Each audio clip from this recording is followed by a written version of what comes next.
Hi everybody, I'm Leon Thomas Lewick. Here's your political news roundup for Tuesday, June 25th. Civil rights activists are calling today's ruling by the Supreme Court on voting rights devastating.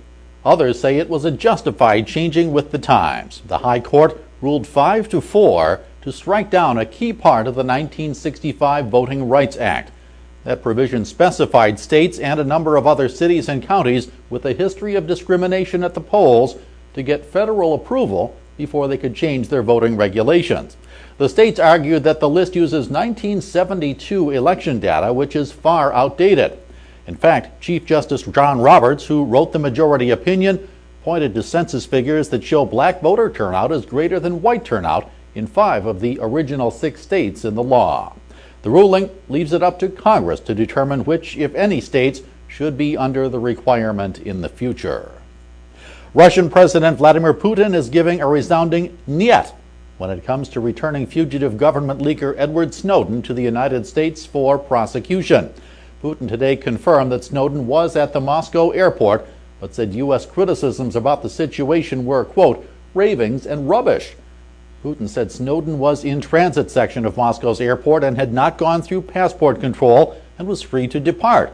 He added that the sooner Snowden chooses a final destination, the better it would be for us and for him. There is no extradition treaty between the U.S. and Russia. Back home, President Obama wants to clamp down on greenhouse gas emissions. He's presenting a plan to limit emissions from existing power plants and set strict new rules for new plants. Obama's plans can be put into effect without approval from Congress, although he's still likely to face a backlash from states that have heavy coal industries.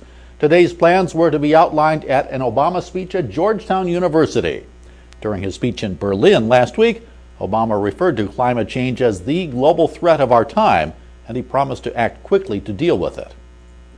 And voters are heading to the polls in Massachusetts. They're electing a senator to fill the seat left vacant when John Kerry became Secretary of State.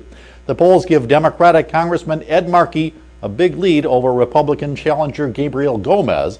Spending and campaigning by Democrats and Republicans has been heavy. The Democratic moves included visits by President Obama, First Lady Michelle Obama, and Vice President Joseph Biden. That's your political news roundup for Tuesday, June 25th. I'm Leon Thomas Lewick. Stay logged on to rttnews.com for the latest political, economic, and stock market news all day long.